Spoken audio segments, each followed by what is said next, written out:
Welcome back to Rekha சமையலறை. இன்றைக்கி கிருஷ்ண ஜெயந்திங்க. எல்லாருக்குமே கிருஷ்ண ஜெயந்தி நல்வாழ்த்துக்கள். கிருஷ்ணருக்கு அவல் ரொம்ப பிடிச்சமான ஒரு உணவுங்க. இன்றைக்கி கிருஷ்ண ஜெயந்தி அப்படிங்கிறனால நம்ம அவல் பாயசம் எப்படி செய்கிறதுன்னு பார்க்கலாம். ரொம்ப சுலபமாக செஞ்சிடலாங்க. அதே சமயத்தில் ரொம்ப டேஸ்டியாக இருக்கும். வாங்க இது எப்படி செய்யணும் அப்படிங்கிறத நம்ம ரெசிபிக்குள்ளே போய் பார்த்துடலாம். அதுக்கு முன்னாடி இதுக்கு என்னென்ன தேவையான பொருட்கள் அப்படிங்கிறத இப்போ பார்த்துருங்க.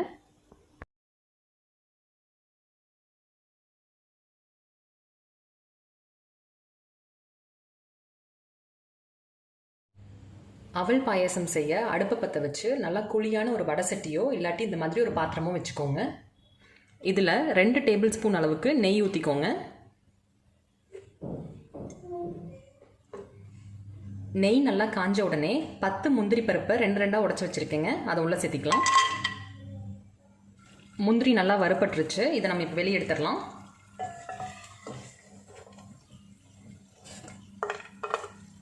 அடுத்தது 5-6 பாதாமையும் உள்ளே போட்டு நல்லா ஃப்ரை பண்ணிக்கலாம்.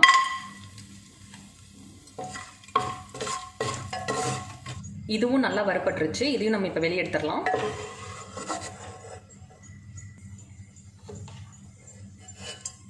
அடுத்தது 10-15 திராட்சையும் உள்ளே போட்டு நல்லா ஃப்ரை பண்ணிக்கோங்க.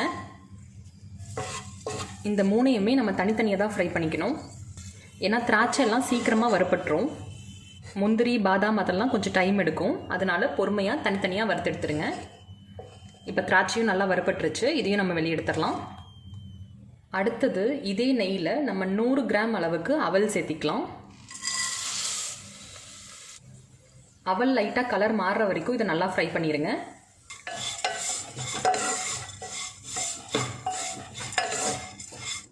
அவல் நல்லா வறுபடுறதுக்குள்ளே நம்ம வெல்லத்தை கரைச்சி வச்சுக்கலாம். நான் இன்றைக்கி 200 கிராம் அளவுக்கு வெல்லம் எடுத்திருக்கேன். இது கூட நான் 1 டம்ளர் தண்ணி ஊற்றிருக்கேன். அடுப்பு நல்லா ஹை ஃப்ளேம்லேயே வச்சு இதை நல்லா கரைச்சி எடுத்துகிட்டு வந்துடுங்க. நான் இன்றைக்கி இதை அப்படியே போட்டிருக்கேன். நீங்கள் தேவைப்பட்டால் நல்லா உடச்சி கூட இதில் சேர்த்திக்கலாம்.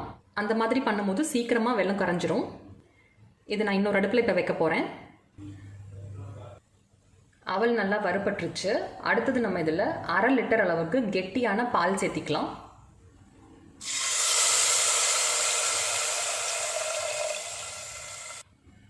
அடுப்பை சிம்லேயே வச்சு இது நல்லா வேக வைங்க.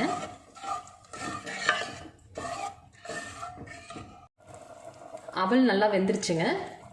அடுத்தது நம்ம இதில் கரைச்சி வச்சுருக்க வெள்ளைப்பாக உள்ளே சேர்த்திக்கலாம். இது நல்லா கலந்து விட்டுருங்க. வெள்ளைப்பாக உள்ளே சேர்த்துறதுக்கு முன்னாடி 2-3 தடவை ஒரு வடிகட்டி வச்சு நல்லா வடிச்சுக்கோங்க. இன்னொரு 5 நிமிஷம் இது நல்லா கொதிக்கட்டும். நல்லா கொதிக்கிற டைமில் 1/2 டீஸ்பூன் அளவுக்கு ஏலக்காய் தூள் சேர்த்திக்கோங்க.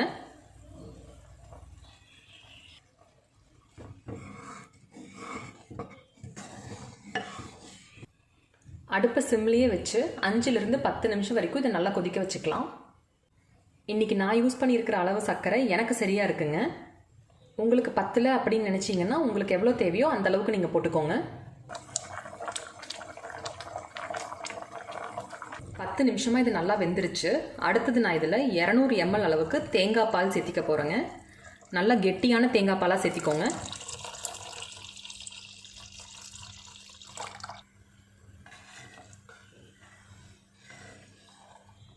தேங்காய் பால் சேர்த்தி ஒரு 2 நிமிஷத்துலேயே நம்ம அடுப்பு ஆஃப் பண்ணிடலாம்.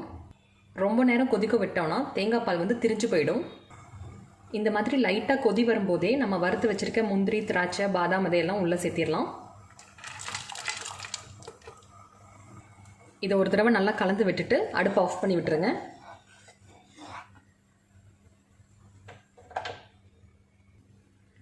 இதை கொஞ்சம் ஆற வச்சு இல்லாட்டி சில்லுன்னு குடிச்சிங்கன்னா ரொம்ப நல்லாயிருக்கும். அவ்வளோதாங்க, சூப்பரான அவல் பாயாசம் ரெடி. நீங்களும் கண்டிப்பாக இந்த கிருஷ்ண ஜெயந்திக்கு இந்த பாயசத்தை உங்கள் வீட்டில் செஞ்சு கிருஷ்ணருக்கு படைச்சிட்டு எல்லாருக்கும் பிரசாதமாக கொடுங்க. என்னோட ரெசிபீஸ் எல்லாம் உங்களுக்கு பிடிச்சிருந்தா என்னோட சேனலை கண்டிப்பாக லைக் பண்ணுங்கள், ஷேர் பண்ணுங்கள் அண்ட் ஆல்சோ மறக்காமல் சப்ஸ்கிரைப் பண்ணிவிடுங்க.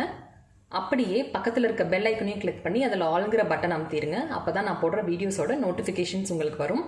நன்றி, வணக்கம்.